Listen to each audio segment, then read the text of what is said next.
வணக்கம் traders, welcome to post market report.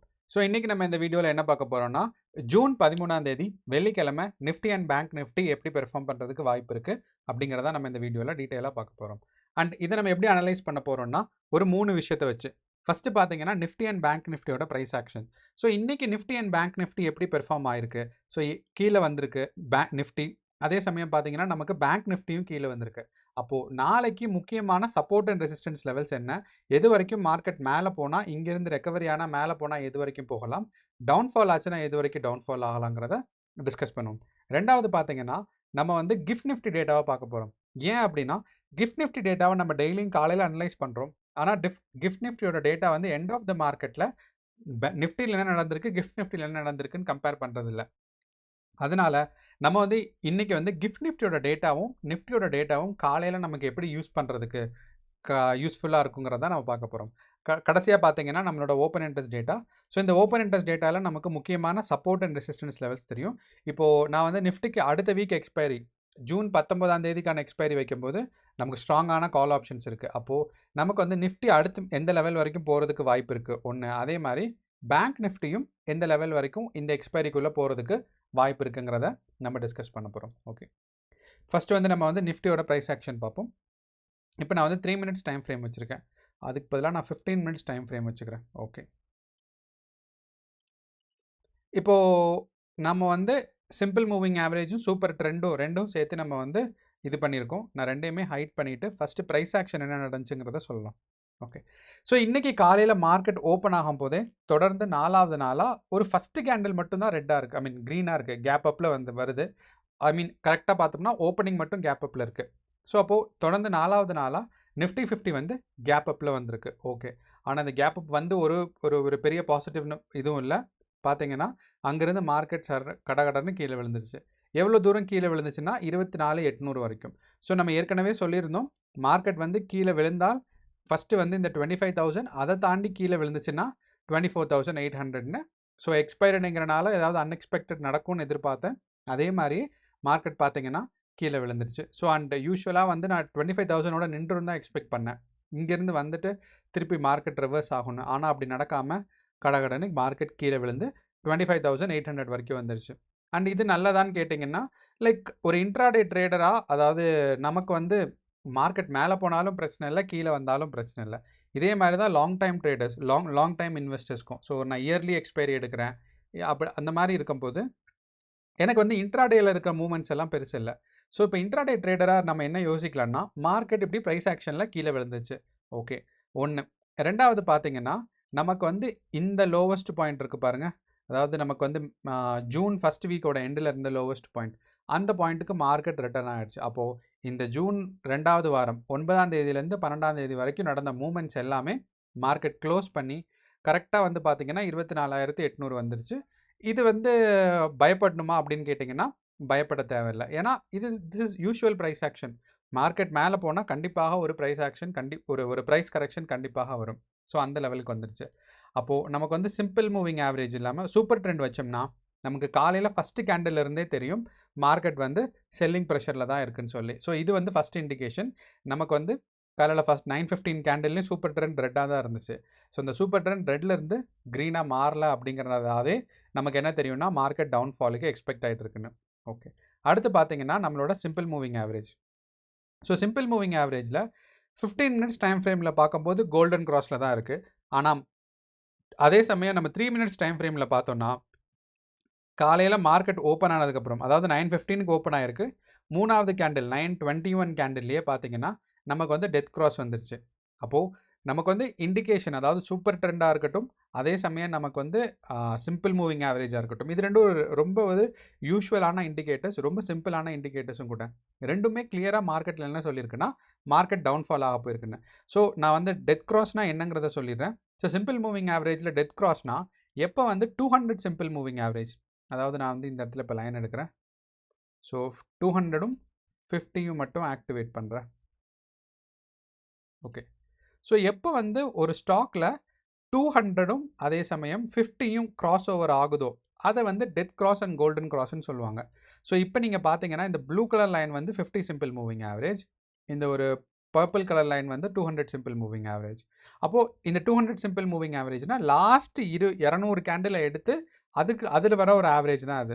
அப்போ இந்த ப்ளூ லைன் வந்து லாஸ்ட் 50 கேண்டில்ஸை எடுத்து அதில் வர ஆவரேஜ். அப்போது இது ரெண்டுலேயும் கிராஸ் ஓவர் ஆகும்போது டெத் கிராஸ்ன்னு பேர். டெத் கிராஸ்னால் மார்க்கெட் கீழே வரப்போகுதுன்னு அர்த்தம். இதே இது கோல்டன் கிராஸ் வந்துச்சுன்னா, கோல்டன் கிராஸ் இந்த இடத்துல கொஞ்சம் கிளியராக இல்லை, ஓகே, கோல்டன் கிராஸ் வந்துச்சுன்னா மார்க்கெட் வந்து மேலே போக போகுதுன்னு அர்த்தம். ஸோ இதுதான் டிஃப்ரென்சஸ். நீங்கள் இந்த இடத்துல பார்த்தீங்கன்னா தெரியும். ஸோ டெத் கிராஸ்னால் 50 கீழே போகுது, கோல்டன் கிராஸ்னால் 50 மேலே போகுது, அவ்வளோதான் வித்தியாசம். ஸோ அப்போது இன்றைக்கி காலையில் நமக்கு வந்து ஒரு 9:15 9:18க்கே பார்த்தீங்கன்னா 9:21 கரெக்டாக சொல்லணும்னா அந்த 9:21 கேண்டில் முடிஞ்சப்போ நமக்கு வந்து டெத் கிராஸ்ன்னு வந்துருச்சு. ஓகே, ஸோ அப்போ இதுலேருந்தே நமக்கு தெரியுது மார்க்கெட் வந்து டவுன் சைடு வரப்போகுதுன்னு. அதே மாதிரி நம்ம ப்ரைஸ் ஆக்ஷனும் பார்த்தீங்கன்னா நமக்கு ரொம்ப கிளியராக இந்த சிம்பிள் மூவிங் ஆவரேஜோட ஸ்ட்ராட்டஜியில் ஒர்க் ஆச்சு இன்றைக்கி. எப்படின்னா நம்ம வந்து 10 and 20 சிம்பிள் மூவிங் ஆவரேஜ் வச்சுக்கலாம். ஸோ மார்க்கெட் எப்போல்லாம் 10 and 20க்கு கீழே இருக்கோ அப்போ வந்து ஒரு புட் ஆப்ஷன் வந்து ப்ராஃபிட்டபிள் கொடுக்கும், இல்லைனா மார்க்கெட் வந்து பியரிஷாக இருக்குன்னு சொல்லலாம் ஒன்று. அதே மாதிரி நமக்கு வந்து பார்த்தீங்கன்னா 10 and 20க்கு கீழே இருக்கும்போது கேண்டில், சப்போஸ் இந்த கேண்டில் இல்லைனா இந்த கேண்டில் நம்ம பொசிஷன் எடுத்தோம்னா நமக்கு வந்து எப்போ வந்து 20யை கிராஸ் பண்ணி மேலே போகுதோ அப்போ வந்து நமக்கு வந்து ஒரு ஸ்டாப் லாஸ் வைக்கணும். ஸோ அப்போ இந்த இடத்துல பொசிஷன் எடுத்திருந்தா இங்கே வந்துச்சு 10 தான் கிராஸ் ஆச்சு, 20யை தொட்டுருச்சு ஆனால் கிராஸ் பண்ணல. ஆனால் இந்த இடத்துல பார்த்தீங்கன்னா இந்த க்ரீன் கேண்டில் 20யை கிராஸ் ஓவர் பண்ணிடுச்சு. அப்போது இங்கேருந்து புக் பண்ணோம்னா இந்த இடத்துல நமக்கு ப்ராஃபிட் வந்து புக் பண்ணலாம். ஓகே, அதே மாதிரி நமக்கு வந்து செகண்ட் டைம் பார்த்தீங்கன்னா நமக்கு வந்து ஒரு 130 போல் அங்கேருந்து எடுத்தோம்னா ரொம்ப க்ளீனான மார்க்கெட், நமக்கு வந்து அழகாக ஒரு 230 வரைக்கும். ஸோ 1 ஹவருக்கான ப்ராஃபிட் அழகாக நமக்கு கிடைக்கும். ஸோ நீங்கள் ஆப்ஷன்ஸும் ட்ரேட் பண்ணியிருந்துருக்கலாம், ஸ்பாட்டும் ட்ரேட் பண்ணியிருந்தால் நமக்கு ஈஸி. ஸோ நான் வந்து சிம்பிள் மூவிங் ஆவரேஜ் பேஸ் ஸ்ட்ராட்டஜியும் யூஸ் பண்ணுவேன் ஃபார் இண்டிகேஷன். ஸோ அப்போ பார்க்கும்போது நமக்கு நிஃப்டி 50 ஒரு டவுன்வர்ட் ட்ரெண்டிங் சேனலில் வந்திருக்கு. ஓகே, அதே மாதிரி நமக்கு வந்து பேங்க் நிஃப்டியும் பார்த்தீங்கன்னா இன்னையோட ப்ரைஸ் ஆக்ஷன்ஸ் எல்லாம் கிளியர். ஸோ நமக்கு வந்து 3 மினிட்ஸில் டெத் கிராஸ் இருந்திருக்கு, அந்த death cross was still continuing ஒன்று. ரெண்டாவது பார்த்தீங்கன்னா நம்மளோட சூப்பர் ட்ரெண்ட் வாஸ் இண்டிகேட்டிங் 9:40க்கு அப்புறமே சூப்பர் ட்ரெண்ட் வந்து ஒரு செல்லிங் ப்ரெஷரில் இருக்குங்கிறத அழகாக நமக்கு சொல்லிடுச்சு. அப்போது நம்மளோட இண்டிகேட்டர் சூப்பர் ட்ரெண்ட், அது மட்டும் இல்லாமல் சிம்பிள் மூவிங் ஆவரேஜ் கன்ஃபார்ம் பண்ணுது மார்க்கெட் வந்து டவுன் சைட் போயிட்டுருக்குன்னு. அப்புறம் நம்ம வந்து ஒரு டவுன்வர்ட் ட்ரெண்டிங் சேனல் போட்டு வச்சுருந்தோம் நம்மளோட பேங்க் நிஃப்டியில். அப்போ அந்த டவுன்வர்ட் ட்ரெண்டிங் சேனலில் தான் பேங்க் நிஃப்டி ஃபாலோ ஆகி நீங்கள் பார்த்தீங்கன்னா தெரியும் இந்த டவுன்வர்ட் ட்ரெண்டிங் சேனலில் டவுன் சைடு பிரேக் ஆகிருக்கு. இந்த டவுன் சைடு பிரேக் ஆகிறதுங்கிறது தான் ஒரு கஷ்டமான விஷயம். காரணம் என்ன அப்படின்னா நிஃப்டி 50 பேங்க் நிஃப்டி வந்து இன்னும் கொஞ்சம் ப்ரைஸ் கரெக்ஷன் போக போகுது அப்படின்னு அர்த்தம். ஸோ அப்போது நமக்கு வந்து நாளைக்கு மார்க்கெட் எப்படி போகுதுங்கிறத பொறுத்துட்டு தான் நம்ம யோசிக்க முடியும். ஏன்னா திருப்பியும் நாளைக்கு மார்க்கெட் இந்த டவுன்வர்ட் ட்ரெண்டிங் சேனலுக்குள்ளே வந்துருச்சுன்னா நமக்கு வந்து ஓரளவு இந்த மாதிரி நடக்கிறதுக்கு சான்சஸ் நமக்கு இருக்குது. ஓகே, அப்போது இந்த ரேஞ்சை கிராஸ் பண்ணுற மாதிரி. ஆனால் டவுன்வர்ட் ட்ரெண்டிங் சேனலுக்குள்ளே வராமல் ஸ்டீப்பாக டவுன்ஃபால் ஆகுதா இல்லை இங்கேருந்து ரெக்கவரி ஆகுதாங்கிறது நம்ம வந்து நாளைக்கு பார்க்கலாம். ஓகே, அண்ட் நம்மளோட கிஃப்ட் நிஃப்டி டேட்டாவை நம்ம என்ன சொல்கிறோம்? ஸோ அப்போ நிஃப்டி அண்ட் பேங்க் நிஃப்டி ரெண்டுமே ஒரு டவுன் ஃபாலிங் ஸ்டேட்டஸில் தான் இருக்குது, அண்ட் டவுன்வர்ட் ட்ரெண்டிங் சேனலில் தான் நிஃப்டி அண்ட் பேங்க் நிஃப்டி இருக்குது. ஓகே, அண்ட் நம்மளோட கிஃப்ட் நிஃப்டி டேட்டா நம்ம ஏன் யோசித்தோம் அப்படின்னா காலையில் 6:30க்கு ஓப்பன் ஆகும்போது மார்க்கெட் வந்து ரெட் கேண்டில் இருந்துச்சு. அதுக்கப்புறம் ஃபாலோ அப்பாக ஒரு 4-5 க்ரீன் கேண்டில், திருப்பி டவுன்ஃபால், திருப்பி பார்த்தீங்கன்னா 8:30 வரைக்கும் பார்த்தீங்கன்னா மார்க்கெட் மேலே போச்சு, திருப்பி 9 மணி வரைக்கும் மார்க்கெட் கீழே வந்துச்சு. அப்போது இந்த மாதிரி நடக்கும்போது நம்ம வந்து கிஃப்ட் நிஃப்டி டேட்டாவையும் நிஃப்டியும் எப்படி ரிலேட் பண்ணுறது அப்படிங்கிறத பார்க்கலாம். ஓகே, ஒன்று ஃபஸ்ட்டு வந்து 2 டிஃப்ரெண்ட் டைம் ஃப்ரேமில் பார்க்கணும். நம்ம 3 மினிட்ஸ் டைம் ஃப்ரேமில் பார்த்தோம். அதே மாதிரி நான் வந்து இப்போ 15 மினிட்ஸ் டைம் ஃப்ரேம் வச்சுருக்கேன். ஓகே, 15 மினிட்ஸ் டைம் ஃப்ரேமில் 12th போகணும். Okay, so 15 minutes time frame இங்கே இருக்கும்போது நமக்கு காலையில் மார்க்கெட் 6:30க்கு ஓப்பன் ஆகும்போது இங்கே ஓப்பன் ஆச்சு, டவுன்ஃபால், மேலே போயிட்டு திருப்பியும் ஒரு டவுன்ஃபால். அப்போ இந்த மாதிரி நடக்கும்போது இனிஷியல் நேற்று க்ளோஸ் ஆன பொசிஷன் எவ்வளவு ஒன்று, ரெண்டாவது இன்றைக்கி ஓப்பன் ஆன பொசிஷன் எவ்வளவு, அண்ட் 9 மணிக்கு இருக்கிற இல்லைனா 9:15க்கு இருக்கிற பொசிஷன் எங்கேன்னு பார்த்தோன்னா இந்த டிஃப்ரென்சஸ் மேலே இருந்துச்சுன்னா நமக்கு நிஃப்டியில் ஒரு கேப் அப் எக்ஸ்பெக்ட் பண்ணலாம். சப்போஸ் இந்த டிஃப்ரென்ஸ் கீழே இருந்துச்சு அப்படின்னா நம்ம வந்து நிஃப்டியில் ஒரு கேப் டவுன், ஏறக்குறைய ஒரே லெவலில் இருந்துச்சுன்னா மார்க்கெட் அப்படியே கண்டினியூ ஆகுதுன்னு அர்த்தம். ஸோ இதுதான் வந்து நம்ம கிஃப்ட் நிஃப்டி டேட்டாவை யூஸ் பண்ணுறதுக்கான ஒரு வழி. ஸோ இந்த கேப் டவுன் கேப் அப் வச்சு நம்ம என்ன பண்ண போகிறோம் அப்படின்னு கேட்டிங்கன்னா இந்த மாதிரி சப்போஸ் தொடர்ந்து ஒரு 3 நாள் பார்த்தீங்கன்னா நிஃப்டி 50 வந்து கேப் அப் வந்தாலும் ஒரு ப்ரைஸ் கரெக்ஷன் தான் வந்திருக்கு. பட் யூஸ்வலாக கேப் அப்னா ஒரு ஸ்ட்ராங்கான பையிங் ப்ரெஷர் இருக்க மாதிரி இருக்கும். ஸோ அப்படின்னா கேப் அப் இன்னும் கொஞ்சம் ஸ்ட்ராங்காக வரணும்னு அர்த்தம். ஸோ கேப் அப் வந்து கொஞ்சோண்டு கேப் அப்லாம் பெருசு இல்லை. அட்லீஸ்ட் ஒரு 50 பாயிண்ட்ஸ் கேப் அப் இருந்தால் தான் நமக்கு வந்து ஒரு புல்லிஷ் மூமெண்ட்ஸாக இருக்கிறதா அர்த்தம். ஒரு சின்ன 20-30 பாயிண்ட்ஸ் கேப் அப் இல்லை 15 பாயிண்ட்ஸ் கேப் அப்லாம் பார்த்தீங்கன்னா பெரிய டிஃப்ரென்சஸ் இல்லை. இப்போது நேற்று வந்து ஓப்பன் ஆன பொசிஷனுக்கும் 9:15க்கும் பார்த்தீங்கன்னா 40 பாயிண்ட்ஸ் இருக்குது. அப்போது நமக்கு வந்து மினிமம் ஒரு 50-60 பாயிண்ட்ஸ் கேப் அப் இருந்தால் தான் நமக்கு வந்து நிஃப்டி 50 கேப் அப்பில் வருங்கிறது அண்டர்ஸ்டாண்ட் பண்ணிக்கணும். ஓகே, கடைசியாக பார்த்தீங்கன்னா நம்மளோட ஓப்பன் இன்ட்ரெஸ்ட் டேட்டா. ஸோ நம்ம ஓப்பன் இன்ட்ரெஸ்ட் டேட்டாவில் சப்போர்ட் லெவல்ஸ் பார்த்தீங்கன்னா நமக்கு வந்து இங்கேருந்து பேங்க் நிஃப்டிக்கு 56,000 தான். அப்போது பேங்க் நிஃப்டி ஆல்மோஸ்ட் சப்போர்ட் லெவலில் தான் இருக்குது. ஓகே, அப்போ இங்கேருந்து மார்க்கெட் ரிவர்ஸ் ஆகிறதுக்கு வாய்ப்பு இருக்குது. ஸோ ரிவர்ஸ் ஆனால் எது வரைக்கும் போகும்னா 56,500க்கும் அதை விட்டால் 57,000 போகும். ஸோ இது எக்ஸ்பெக்டட் தான். ஸோ இங்கேருந்து 56,500 இல்லாமல் நம்ம வந்து சிம்பிள் மூவிங் ஒரு ப்ரைஸ் ஆக்ஷன் வச்சு நமக்கு இது போட்டிருந்தது என்ன அப்படின்னா 56,600 தான் ஒரு ரெசிஸ்டன்ஸ்னு. ஸோ அப்போ 56,500 இல்லைனா 600 வரைக்கும் மேலே போகும். அதை தாண்டினா 57,000 வரைக்கும் பேங்க் நிஃப்டி போகிறதுக்கான வாய்ப்பு இருக்குது இந்த மாதம் எக்ஸ்பைரிக்குள்ளே.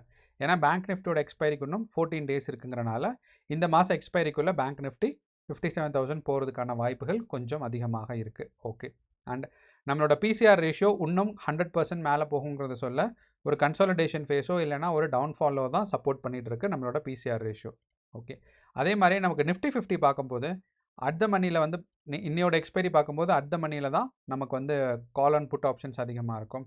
அங்கேருந்து பார்த்தீங்கன்னா நமக்கு வந்து இப்போது நெக்ஸ்ட் வீக் எக்ஸ்பைரிக்கு நம்ம வச்சுருக்கோம். அப்போது மார்க்கெட் இங்கேருந்து டவுன்ஃபால் ஆகிறதுக்கான சான்சஸ் கொஞ்சம் கம்மி தான். ஏன்னா நிறையா பேர் பிலீவ் பண்ணுறாங்க மார்க்கெட் மேலே போகும்னு. அப்போது அதனால தான் மல்டிபிள் கால் ஆப்ஷன்ஸ் இருக்குது. அண்ட் ஓஏ சேஞ்ச் பார்த்தாலும் நமக்கு வந்து பார்த்தீங்கன்னா கால் ஆப்ஷன்ஸில் ஓஏ சேஞ்ச் ரொம்ப ரொம்ப ஸ்ட்ராங்காக இருக்குது. அப்படிங்கிறனால கண்டிப்பாக நமக்கு வந்து ஒரு 3 ரெசிஸ்டன்ஸ் பில்ட் ஆகிருக்கு நிஃப்டி 50ல். ஒன்று வந்து பார்த்தீங்கன்னா நமக்கு வந்து 25,000ம் அடுத்து 25,100 அண்ட் 200. அப்போது இதில் முக்கியமான ரெசிஸ்டன்ஸ்ன்னு பார்த்தா 25,000ம் 25,200 தான். அப்போது அடுத்த வாரம் வரைக்கும் 25,200 ரீச் ஆகிறதே கஷ்டம். ஆனால் டவுன்ஃபால் ஆனால் அழகாக ரெசிஸ்டன்ஸே இல்லாமல் 24,200 வரைக்கும் டவுன்ஃபால் ஆகிறதுக்கான சான்சஸ் கொஞ்சம் நிஃப்டி 50ல் இருக்குது. அப்போது நிஃப்டி 50 மேலே போகிறதுக்கான தடுப்பு சுவர் ரொம்ப அதிகமாக இருக்குது. நீங்கள் பார்த்தீங்கன்னா தெரியும் 25,000, 25,100, 25,200. ஆனால் இங்கிருந்து டவுன்ஃபால் ஆகிறதுக்கான முக்கியமான தடுப்பு சுவர் எதுவுமே இல்லை. அப்படிங்கிறனால நிஃப்டி 50 25,400, 200 வரைக்கும் டவுன்ஃபால் ஆகிறதுக்கு கூட சான்சஸ் கொஞ்சம் அதிகமாக இருக்குது. அப்படிங்கிறனால நம்ம வந்து கேர்ஃபுல்லாக இருக்கணும். மார்க்கெட்டில் வந்து நீங்கள் வந்து கால் ஆப்ஷன்ஸ் வந்து எடுக்கிறனாலுமே ஜஸ்ட் இருக்கிற மணிலேருந்து ஒரு 25,200க்குள்ளே எடுத்தீங்கன்னா ஓகே, இது வரைக்கும் நீங்கள் கால் ஆப்ஷன் எடுக்கலாம். இதுக்கு மேலே எடுக்கும்போது உங்களுக்கு மேபி ப்ரைஸ் கம்மியாக இருக்கலாம், பட் ஆனால் ரீச் ஆகிறதுக்கும் வாய்ப்புகள் கம்மி. இந்த இடத்துல ப்ரைஸ் வந்து கொஞ்சம் அதிகமாக தான் இருக்கும், பட் ஆனால் ரீச் ஆனதுக்கான வாய்ப்புகள் கொஞ்சம் அதிகம். ஆனால் புட் ஆப்ஷன் தான் எனக்கு தெரிஞ்ச இந்த தடவை பாசிபிளாக இருக்கும்னு நினைக்கிறேன். இங்கேருந்து 24,200 வரைக்கும் டவுன்ஃபால் ஆகிறதுக்கான வாய்ப்பு இருக்குது. அப்போது நமக்கு வந்து நிஃப்டி 50 பொறுத்தளவு மல்டிபிள் ரெசிஸ்டன்ஸ் இருக்குது. 25,000லேருந்து 25,200 வரைக்கும்.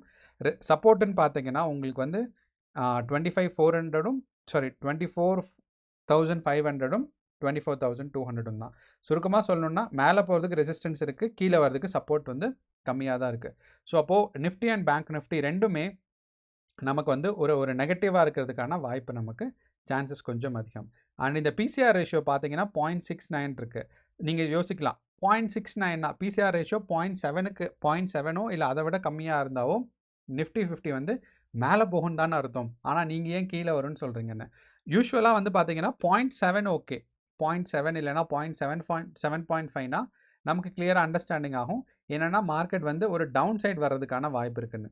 ஆனால் 0.69 போகுது, 6ஐ விட தாண்டி கீழே இறங்குச்சு அப்படின்னா நம்பர் ஆஃப் கால்ஸ் வந்து அதிகமாக வாங்கியிருக்காங்க. அதாவது ஓவர் பாட் அளவுக்கு அதிகமாக, அதாவது ரொம்ப அதிகமாக வாங்கியிருக்காங்க. ஏன்னா கால் ஆப்ஷனோட ப்ரைஸஸ் வந்து ரொம்ப கம்மியாக இருந்திருக்கும் அதனால். ஸோ அதனால் இந்த பிசிஆர் ரேஷியோ வந்து 0.69 இருக்குன்னா மார்க்கெட் மேலே போகிறதுக்கான இண்டிகேஷன் இல்லை, அளவுக்கு அதிகமாக வாங்கின கால் ஆப்ஷனுங்கிறது தான் இண்டிகேஷன். ஸோ இதுதான் நம்மளோட ஒரு ஓவரால் அனாலிசிஸ். உங்களுக்கு ஏதாவது சந்தேகமோ டவுட்ஸோ இருந்துச்சுன்னா கமெண்ட் பாக்ஸில் போடுங்க, நான் ரிப்ளை பண்ணுறேன். அண்ட் நாளையோட ட்ரேடிங் செஷனுக்கு ஆல் தி பெஸ்ட். நன்றி, வணக்கம்.